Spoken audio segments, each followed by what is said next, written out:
મિત્રો, આપ જોઈ રહ્યા છો યુટ્યુબ આપણી ચેનલ આવો સત્સંગમાં આપ સૌનું સ્વાગત છે।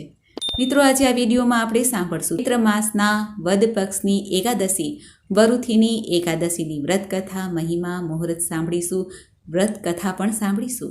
જો આપને આ વિડીયો પસંદ આવે તો લાઇક કરજો, શેર કરજો અને આપ આ ચેનલ પહેલી વખત જોઈ રહ્યા છો તો સબસ્ક્રાઈબ કરી લેજો, જેથી આવનાર નવા વિડીયોની માહિતી આપ સુધી તુરંત પહોંચી શકે। ધન્યવાદ। ઓમ નારાયણાય વિદ્મહે વાસુદેવાય ધીમહિ તન્નો વિષ્ણુ પ્રચોદયાત। બોલો એકાદશીના સ્વામી ઈષ્ટદેવ ભગવાન શ્રી લક્ષ્મીપતિ નારાયણની જય। મિત્રો, ચૈત્ર માસના વદ પક્ષની એકાદશી વરુથીની એકાદશી। વરુથીનો અર્થ થાય છે વરુણ અથવા તો સુરક્ષા કરનાર। જે ભક્તો આ એકાદશીનું વ્રત કરે છે તેની સુરક્ષા ભગવાન નારાયણ કરે છે। કુરુક્ષેત્રમાં સૂર્યગ્રહણ સમયે સ્વર્ણદાન કરવાથી જે પુણ્ય પ્રાપ્ત થાય છે તે આ એકાદશીના વ્રત, ઉપવાસ કે પછી ભગવાન નારાયણના પૂજન માત્રથી પુણ્ય પ્રાપ્ત થઈ જાય છે। વરુથીની એકાદશીના દિવસે ભગવાન શ્રી નારાયણનું વિશેષ પૂજન થાય છે, કારણ કે આ એકાદશીના સ્વામી ભગવાન શ્રી હરિ છે। આજે ભગવાન નારાયણની આરાધના કરવાથી પાપોમાંથી મુક્તિ મળે છે, જાણે અજાણે થયેલા દોષોમાંથી મુક્તિ મળે છે અને સુખ સમૃદ્ધિ જીવનમાં બની રહે છે। સૌપ્રથમ જાણી લઈએ કે એકાદશીની તિથિ ક્યારે આરંભ થાય છે અને પારણ ક્યારે કરવા। આ વરુથીની એકાદશીની તિથિ પ્રારંભ થાય છે 12 અને 13 એપ્રિલની રાત્રિએ લગભગ 1:16, જે આ તિથિ પૂર્ણ થાય છે 13 અને 14ની મોડી રાત્રિએ લગભગ 1:08। ઉદયાતિથિ અનુસાર હંમેશા એકાદશીનું વ્રત કરવામાં આવે છે, એટલા માટે 13 એપ્રિલ 2026ના દિવસે વરુથીની એકાદશીનું વ્રત કરવામાં આવશે। જે એકાદશીનું આપણે વ્રત લઈએ છીએ તેના પારણ પણ કરવાના હોય છે। તે એકાદશીના પારણ છે 14 એપ્રિલ 2026 સવારે 6:30 પછી।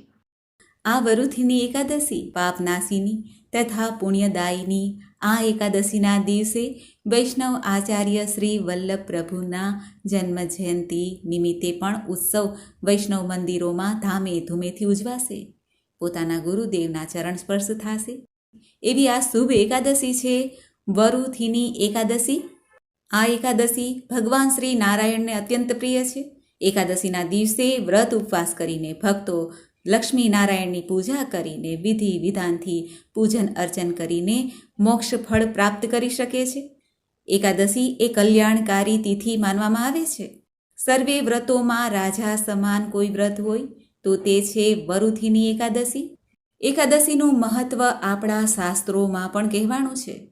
સૂતજી સોનક આદિ ઋષિઓને આ એકાદશીનું મહાત્મય કહેતા સંભળાવે છે કે આપણા ઋષિમુનિઓએ પાપ પુણ્ય સ્વર્ગ નર્ક આદિનું વિચાર ધ્યાનમાં લઈને મનુષ્યને સારા માર્ગે ચાલવા માટે, સારા કર્મો કરવા માટે જપ તપ વ્રત ઉપવાસનું સૂચન કરેલું છે। આમાં એકાદશીના વ્રતનું જે મહાત્મય છે તે ઘણું મોટું છે। એકાદશી એટલે 11। દર માસમાં 2 એકાદશી આવે છે। સુદ પક્ષની અને વદ પક્ષની બંને એકાદશી શુભ માનવામાં આવે છે અને વર્ષની કુલ 24 એકાદશી અને જ્યારે 3 વર્ષે પુરુષોત્તમ માસ આવે છે 2 એકાદશી એમ કુલ 26 એકાદશી થાય છે। આ બંને એકાદશીના દિવસે ભગવાન નારાયણનું જો પૂજન કરવામાં આવે, વ્રત રાખવામાં આવે તો કહેવાય છે કે કષ્ટ, દુઃખ, દરિદ્રતા દૂર થાય છે। આમ તો ભગવાન નારાયણ પોતાના ભક્તોને ભુક્તિ એટલે કે સુખ સમૃદ્ધિ અમુક સમયે જ આપે છે, પરંતુ નારાયણ મુક્તિના દાતા કહેવાય છે। મુક્તિ તુરંત આપે છે પોતાના ભક્તોને।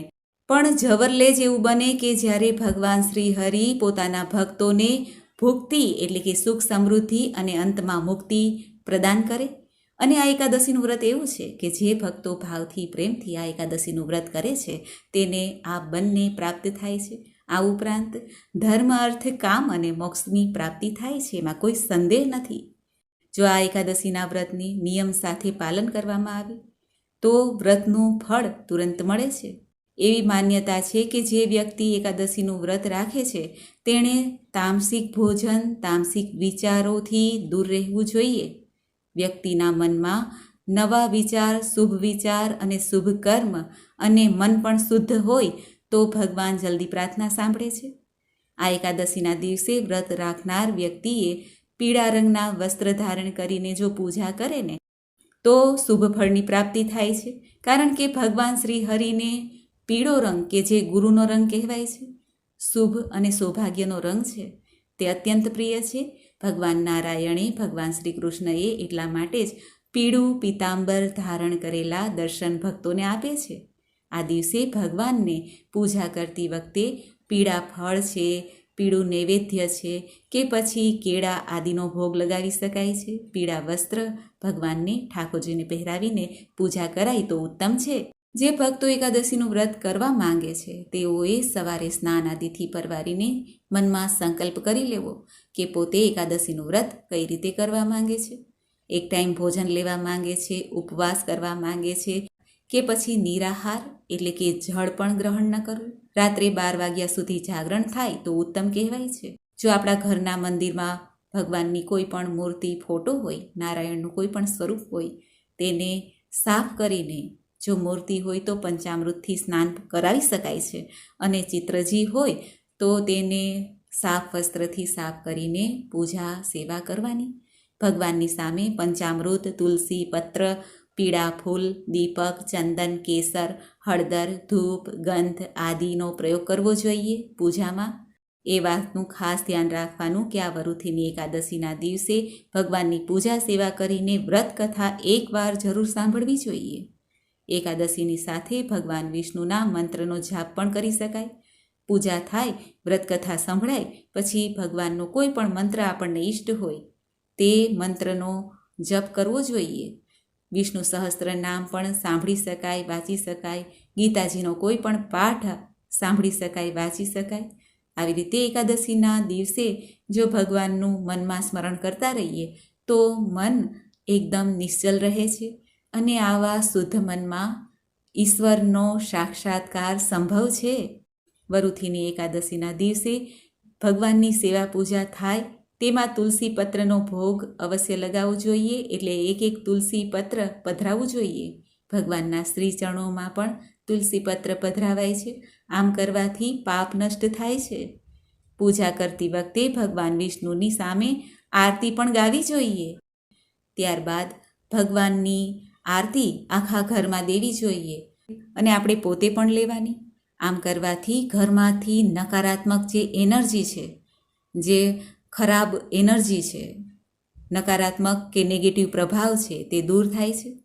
એકાદશીના દિવસે વ્રત કરનારે કે ઘરમાં કોઈ પણ વાળ કાપવા ન જોઈએ, નખ કાપવા ન જોઈએ, દાઢી ન કરવી જોઈએ, અને સ્નાન કરીએ ત્યારે બને તો શુદ્ધ સ્નાન કરવું જોઈએ, એટલે કે ગંગાજળના 2 ટીપા કે ગૌમૂત્રના 2 ટીપા નાખીને સ્નાન કરવું જોઈએ, અને પવિત્ર નદીનું સ્મરણ પણ કરવું જોઈએ.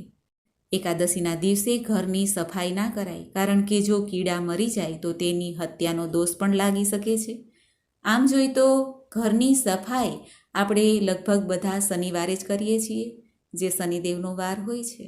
બાકી 6 દિવસ ઘરની સફાઈ, એટલે કે કીડા મકોડા મરાય નહીં તો એ સારું છે. અને એકાદશીના દિવસે તુલસી માતાજીની સવાર સાંજ સેવા પૂજા કરવી જોઈએ. ઘીનો શુદ્ધ દીપક પ્રગટાવવો જોઈએ, અને ગાય માતાની સેવા ખાસ કરવી જોઈએ, કારણ કે ભગવાનને ગાય અત્યંત પ્રિય છે, અને આપણી માતા પણ છે ગાય માતા, જેમાં 33 કોટી દેવતા છે. જો ગાય માતાની સેવા થઈ જાય, કદાચ આપણે વ્રત ના કરી શકીએ, વૃદ્ધ હોય, બાળક હોય, ગર્ભવતી મહિલાઓ હોય, વ્રત ના થાય તો પછી પશુ પક્ષીની સેવા કરી લેવી, ગાય માતાની સેવા કરી લેવી, કારણ કે આ એકાદશીની તિથિ પુણ્યદાયી છે.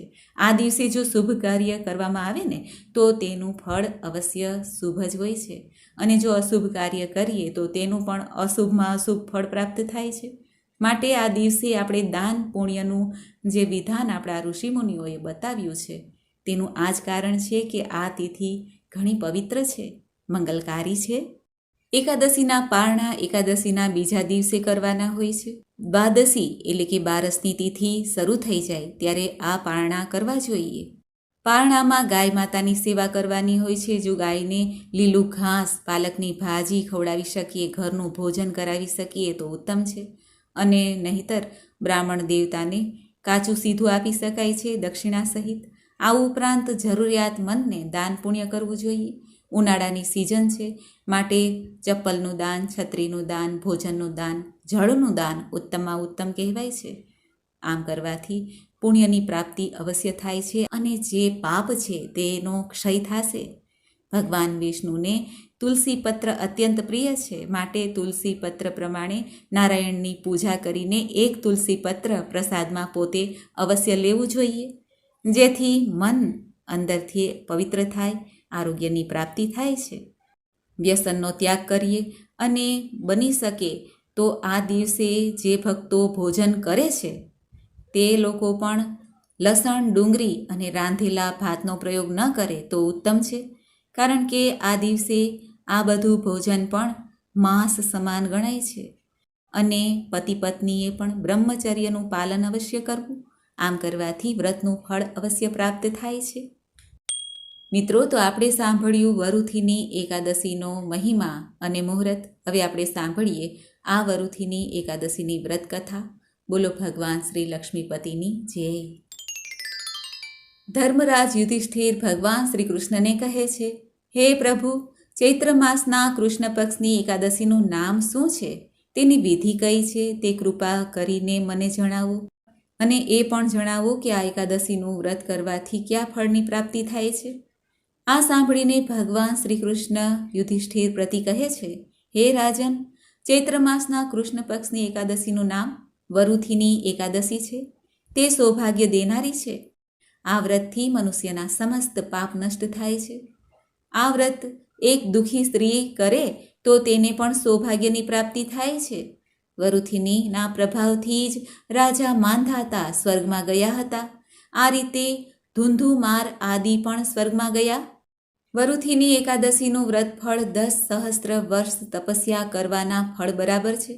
કુરુક્ષેત્રમાં સૂર્યગ્રહણના સમયે એકવાર સ્વર્ણદાન કરવાથી જે ફળ મળે છે તે જ ફળ વરુથીની એકાદશીના વ્રતના પ્રભાવથી મનુષ્યને આ લોક અને પરલોક બંનેમાં સુખ પ્રાપ્ત કરાવી શકે છે અને અંતમાં સ્વર્ગની પ્રાપ્તિ થાય છે. ભગવાન શ્રી કૃષ્ણ યુધિષ્ઠિરને કહે છે, હે રાજન, એકાદશીનું વ્રત કરવાથી મનુષ્યને આ લોક અને પરલોકમાં મુક્તિ તો મળે છે. શાસ્ત્રમાં પણ કહ્યું છે કે હાથીનું દાન ઘોડાના દાનથી અધિક ઉત્તમ છે. તેનાથી ઉત્તમ તલનું દાન છે.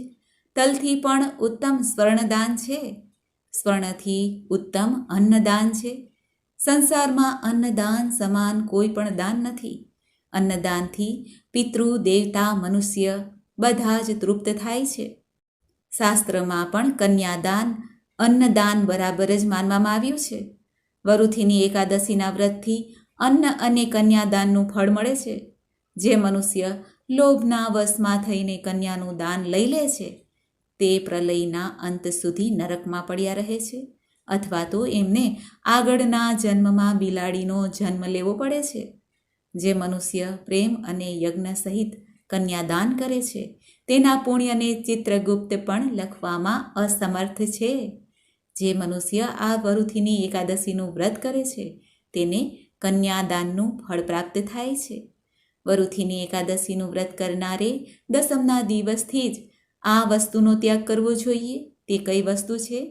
પહેલી છે કાંસાના વાસણમાં ભોજન, બીજું છે માંસ, ત્રીજું છે મસૂરની દાળ, ચોથું છે ચણા, પાંચમું છે ડુંગળી, છઠ્ઠું છે શાક, સાતમું છે મધુપાન મધ, અને આઠમું છે બીજાનું અન્ન પારકું અન્ન, નવમું છે બીજી વાર ભોજન, અને 10મું છે સ્ત્રી સાથે અથવા અન્ય કોઈની સાથે મૈથુન કરવું. આ દિવસે જુગાર ન રમવો અને શયન પણ ન કરવું જોઈએ. આ દિવસે પાન પણ ન ખાવું જોઈએ, દાંતણ ન કરવું જોઈએ, બીજાની નિંદા ન કરવી, ચાળી ચુગલી ન કરવી. એ દિવસે ક્રોધ ન કરવો અને જૂઠું બોલવાનો ત્યાગ કરવો જોઈએ. આ વ્રતમાં મીઠું, તેલ અને અન્ન વર્જિત છે. ભગવાન શ્રી કૃષ્ણ યુધિષ્ઠિરને કહે છે, હે રાજન, જે મનુષ્ય આ એકાદશીનું વિધિપૂર્વક વ્રત કરે છે તેને સ્વર્ગલોકની પ્રાપ્તિ થાય છે. જે મનુષ્ય યમરાજથી ડરે છે એમણે વરુથીની એકાદશીનું વિધિપૂર્વક વ્રત કરવું જોઈએ. આ વ્રતના મહાત્મયને વાંચવાથી કે સાંભળવાથી સહસ્ત્ર ગોદાનનું ફળ પ્રાપ્ત થાય છે. આનું ફળ ગંગા સ્નાન કરવાથી જે મળે છે તેથી પણ વધુ આ એકાદશીના વ્રતનું ફળ કહેવાયું છે. જે કોઈ મનુષ્ય એકાદશીનું આ મહાત્મય સાંભળશે તેને પાપમાંથી મુક્તિ મળશે અને વૈકુંઠમાં પૂજાય છે. એવી રીતે ભવિષ્ય પુરાણમાં ચૈત્ર માસના કૃષ્ણ પક્ષની વરુથીની એકાદશીનું મહાત્મય કહેલું છે. બોલો ભગવાન શ્રી લક્ષ્મીપતિની જય. તો મિત્રો, આપણે સાંભળી વરુથીની એકાદશીની વ્રત કથા, મહિમા, મુહૂર્ત. મને આશા છે કે આપને આ વિડીયો જરૂર પસંદ આવ્યો હશે. આ વરુથીની એકાદશીના દિવસે વૈષ્ણવ આચાર્ય શ્રી વલ્લભાચાર્યજીનો જન્મોત્સવ પણ મનાવાય છે. એટલા માટે વૈષ્ણવ ભક્તો આજે ધામે ધૂમેથી હવેલી કે બેઠકજીમાં ભગવાન શ્રી લાલજી સાથે, લડ્ડુ ગોપાલજી સાથે વૈષ્ણવના ગુરુ આચાર્ય શ્રી વલ્લભ પ્રભુની પણ ધામે ધૂમેથી જન્મ જયંતી કે જન્મોત્સવ મનાવશે. વલ્લભ પ્રભુએ ભારતભરમાં 3 વખત પરિક્રમા કરી, એ પણ ખુલ્લા પગે. આ પરિક્રમા દરમિયાન જ્યારે પ્રભુજી વૃંદાવનમાં પધાર્યા ત્યારે શ્રી યમુનાજીનો સાક્ષાત્કાર થયો અને ગોવર્ધનનાથજીના દર્શન થયા. શ્રી ઠાકોરજીએ ભક્તોના દુઃખ દૂર કરવા માટે વલ્લભ પ્રભુને આજ્ઞા કરી અને વલ્લભ પ્રભુએ બ્રહ્મ સંબંધ દ્વારા ઠાકોરજીના શ્રી ચરણોમાં ભક્તોના મનને સ્થાપિત કર્યું. આમ વૈષ્ણવાચાર્ય શ્રી વલ્લભ પ્રભુજી આજે પણ એમના વંશ સહિત પૂજાય છે અને દંડવત આપણે સૌ તેમને કરીએ. ગુરુજીની કૃપાથી સૌના જ્ઞાનના અંધકાર દૂર થાય અને જ્ઞાનનો પ્રકાશ ફેલાય. એવા શુભ અને મંગલકારી ભગવાન શ્રી વલ્લભ પ્રભુને આપણે દંડવત પ્રણામ કરીએ, કોટી કોટી વંદન કરીએ. મિત્રો, આમ આ વરુથીની એકાદશીના દિવસે ભક્ત અને ભગવાન, ગુરુ અને ભગવાન બંનેનો જન્મદિવસ એકસાથે આવે છે. શાંતાકારમ ભુજગશયનમ પદ્મનાભમ સુરેશમ વિશ્વાધારમ ગગનસદૃશમ મેઘવર્ણ શુભાંગમ લક્ષ્મીકાંતમ કમલનયનમ યોગભીર્ધ્યાનગમ્યમ વંદે વિષ્ણુ ભવભયહરમ સર્વલોક એકનાથમ સર્વલોક એકનાથમ. મિત્રો, મને સાંભળવા માટે ધન્યવાદ. આપ સૌને મારા જય શ્રી કૃષ્ણ.